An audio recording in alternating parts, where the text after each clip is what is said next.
Hello, hello. Margaret Lloyd here with Eternal Shift, New Life. We're back to the narcissist today. Let's see what new information we have.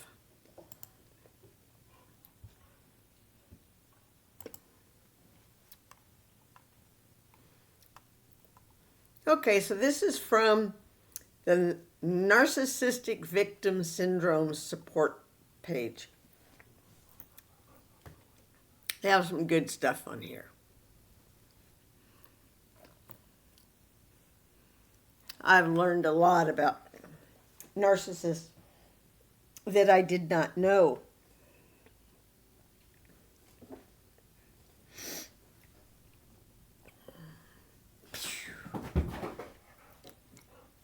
Okay. Is it possible that a covert narcissist seems like an overly empathetic angel outside of the relationship, but is abusive with you within the relationship? Absolutely, positively, that's what they do. That's all they do. A covert person doesn't just act like an angel. They convince themselves and others by putting on the best angelic performance you have ever seen in your life.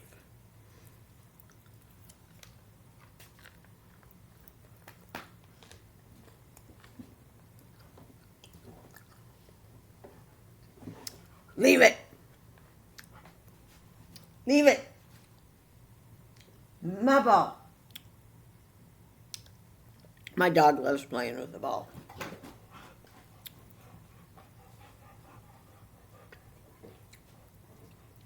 And oh, absolutely. My ex-husband, out in public, oh, by the grace of God, and da-da-da, all the time. All the time. Spouting off all these religious things, sayings.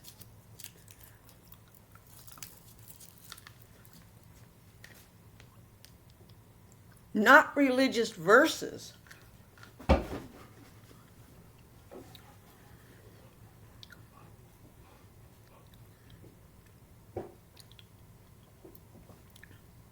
But familial, colloquial things people would say. But for the grace of God, oh my goodness, different stuff like that. But at home,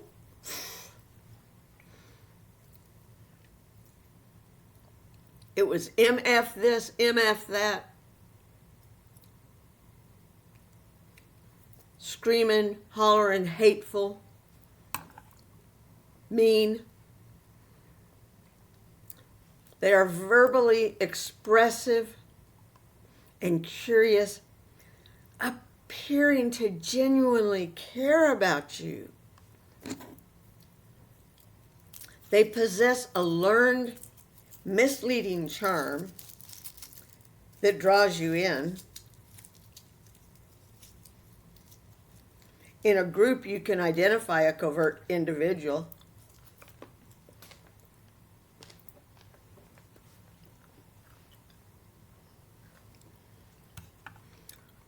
As I often come across as the most concerned person of all about whatever's going on. They tend to react the quickest, and their responses are usually on the edge of being overly dramatic, causing others in the group to question the intensity of their reaction, whether it's excessive or genuinely concerning. This is the precise moment when you might feel a red flag or experience a strange feeling. As a witness, this is the time to splash cold water on your face and acknowledge your gut instinct. This strong feeling is a clear indication of a covert person at work.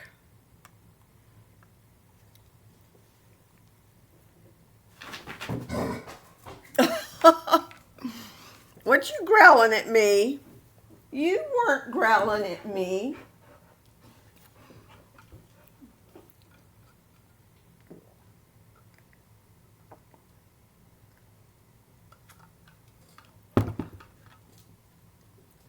Hey, Miss Poopy Head. When does a narc finally love someone? Never. I've noticed that a lot of narcissistic victims like to fantasize about their narcissistic partner or ex. One day opens their eyes and realize what they've lost. However, that does not happen. Narcissistic brains are wired differently. They don't need the love that people chase every day. They don't need the companionship or the lovey-doveyness that comes from a loving partner. They need control. They need submissiveness. They need their supply to always feed into their fantasy world that they've created in their head.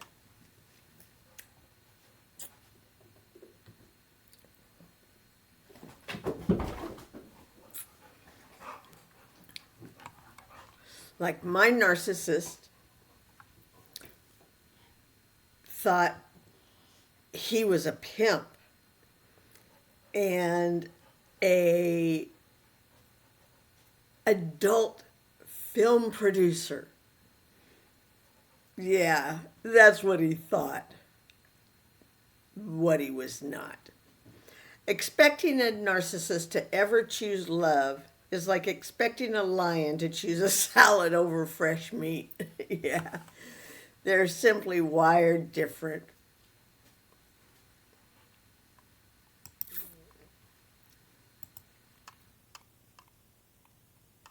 And have different means to survive than the rest of us. And nobody should ever want love from a narcissist. Love from them means you're their favorite chew toy. And they will chew you up and spit you out. It's the worst life you could ever live. My life was terrible. I spent, I'd say, 25 years of our 38 married years was pure narcissistic destruction of me. I lost me. My children lost their mother. And always expected me to smile throughout the whole goddamn thing. So stop trying to feed that lion a salad. Move on. Itch.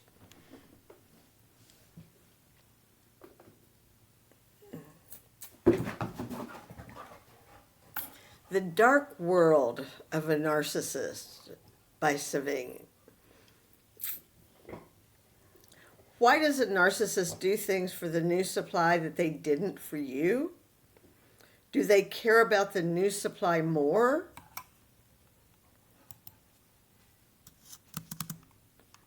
Did they change for the new supply?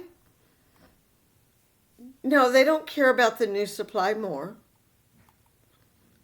And they didn't change. What they're doing, if they're giving gifts to the new supply, they're doing that to keep the new supply for a while, to keep them happy, to make them think that they're being loved. The only time as a narcissist, and this person was a narcissist, the only time as a narcissist I did this was the time I wanted to make the previous partner jealous, put his self-confidence down, and make him feel below the new partner. Even the idea of hurting the old supply is pretty satisfying for a narcissist. Narcs are really sadists because in this period of time, they painted you into a complete black, and you are the enemy. They have no mercy for you. They will be throwing the new supply all over the social networks to show you how the new supply is better than you. And they'll do that for a period of time. They also did things for you that they didn't do for the previous supply for the same reason. Soon the new supply will face the same treatment.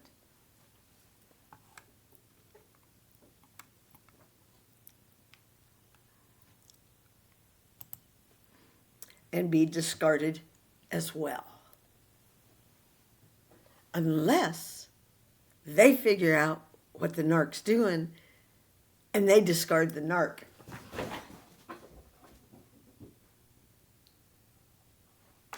Just a minute, Mommy will get it. Thanks, I threw her a ball and she couldn't get to it. I had to get it for her. All right, after that they will paint you into white again. As a result, they will switch their attention between you and the new supply while looking for new supplies. No, the new supply is no better. No, the narc didn't change because narcs do not want to change. No, the new supply is getting devaluated too. Because that's what they do. They give you value and then they take it away from you. It's like they build you up and then they drop you down.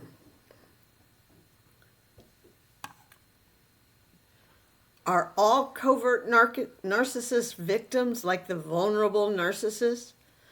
Aren't there covert narcissists who are heroes in the love bombing stage? And if yes, what other personality disorder is narcissism in comorbid with such a case? This is answered by Beth.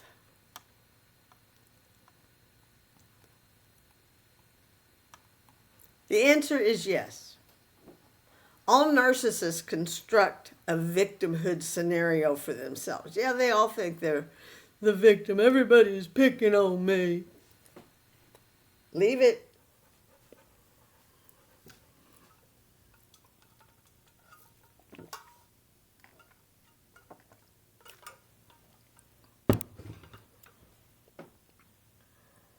I see it.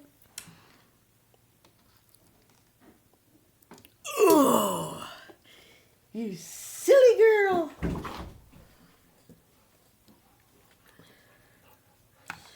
It's extremely important to narcissists to be the supreme victim. This allows the narcissist to overload their own shames and justify their closeted manipulations and abuses that they work stringently to keep hidden. Oh yeah, they are manipulated and abused. Not.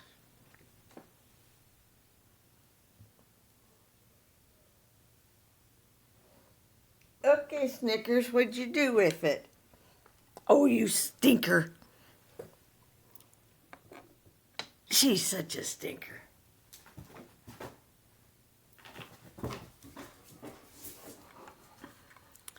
But the fact is, narcissists sometimes really are victims because they do attract with one another.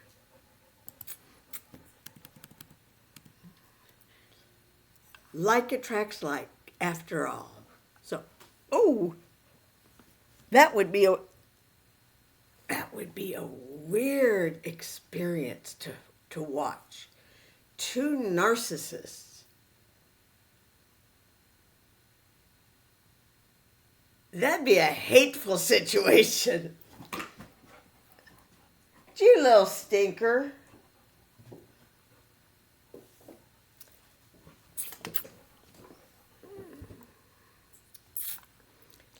Narcissists seem to do better in relationships with other narcissists than they do with non-narcissists. They can unmask around each other and nest in toxicity, talking trash about everyone they know and not needing to pretend to like anyone. It's a release for them to be able to do so. You gotta be patient.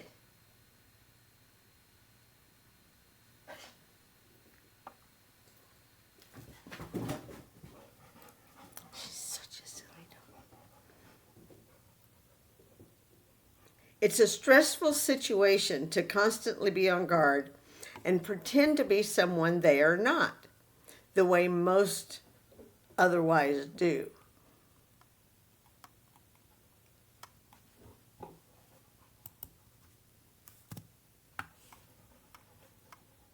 Yet, being narcissists, they abuse each other as often as they do anyone else, I bet. They are believers in vengeance, so they often won't dare leave each other. They have dirt on each other that they must work to keep secret, lest they implicate themselves or risk exposure of their own wrongs. That's a narcissist for you. Now what'd you do with it?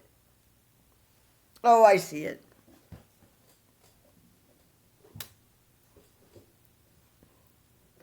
Such a silly dog.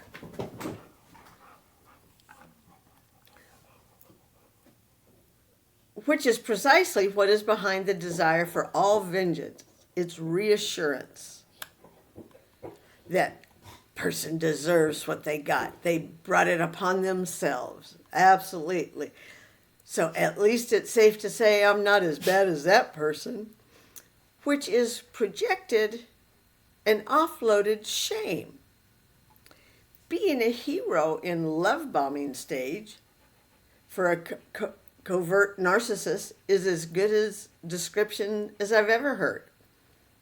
Its true love bombing will look different for a covert narcissist.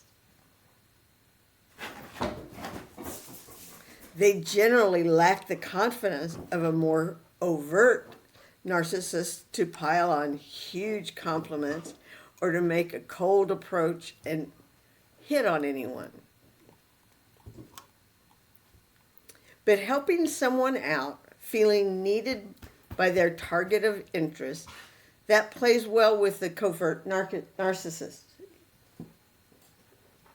It's low risk as far as their self-esteem goes. And their self-esteem is huge. Still functions to cast them in a favorable light. It serves double duty to put them in proximity to supply. The only two personality disorders that can truly comorbid are the ones involving a total lack of empathy, since you can't both have empathy and not have it. Not even covert narcissists have true empathy. Their actions may have the appearance of altruism, or at least social acceptability, but they are done of a purely self-serving motive. Someone can be both PW NPD and a PW ASPD, a malignant narcissist, colloquially known as a sociopath. That was my ex-husband. Since both of these disorders lack functioning empathy. It is, while it's possible to be comorbid NPD/ASPD, not all narcissists are sociopaths.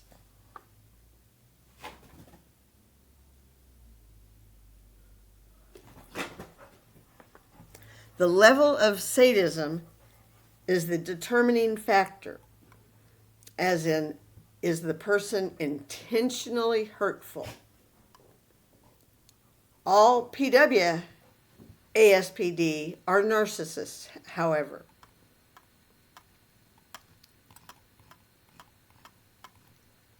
So I need to find out, what is that ASPD? I know what I'd like to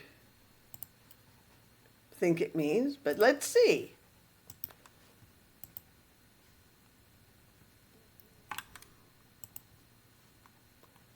People with antisocial personality disorder.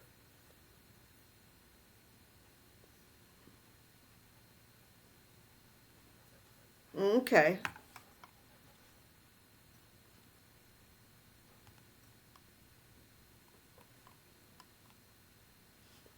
Antisocial personality disorder is a mental health condition characterized by a pervasive pattern of disregard for and violation of rights of others. People with is a way to emphasize that individuals are not defined by their diagnosis, but rather that they have a condition.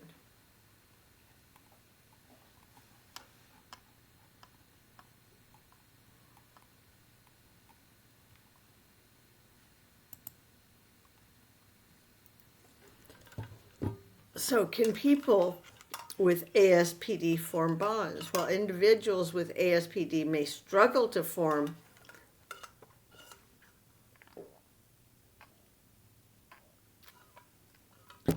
deep emotional connection, it is possible for them to experience feelings that resemble love or attachment. Conditional love. That's what he had. Conditional love. He loved me as long as I did what he wanted me to do. It's like if I would get my hair cut like this, oh no. It would be 6 months of hell until my hair grew out. I did it once. And it was pure hell for 6 months. I couldn't do anything I wanted to do. People with ASPD might form attachments based on their own needs and desires, rather than genuine emotional connection.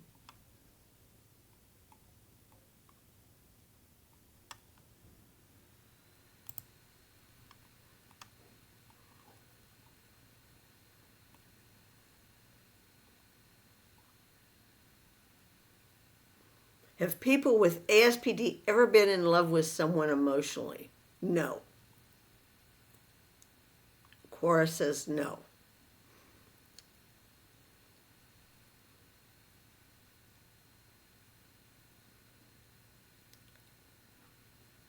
Gabby says, I've only been in one relationship long enough to even consider bringing in the word love, and this person must be the narcissist.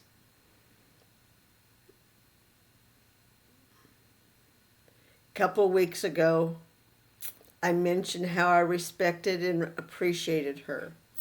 There were a couple things she did that had a huge impact on my life positively, which is why I've also mentioned saying love. I love her pretty often when I was with her. But despite being with her for almost 10 years, I never felt any kind of emotional connection. It felt like I was living with just a fuck buddy that was basically, as far as the feelings went. Will I ever emotionally love someone? He probably won't. And that's sad that somebody would be willing to stay in that life like that and want to be continually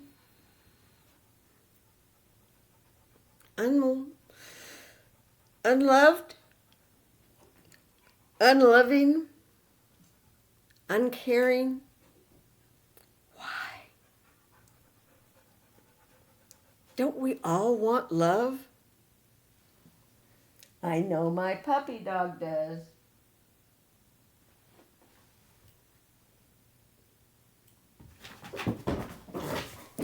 She wants her ball. She's so funny. She's so funny. Well, this has been a fun day. Enjoyable talk. I hope everybody has a wonderful day. Remember to like, comment, share. Super likes, super thanks are always appreciated. And I love your comments. Come on, I want some comments. Come on, tell me what you want. Tell me what you want to hear. I want to know. Inquiring minds want to know.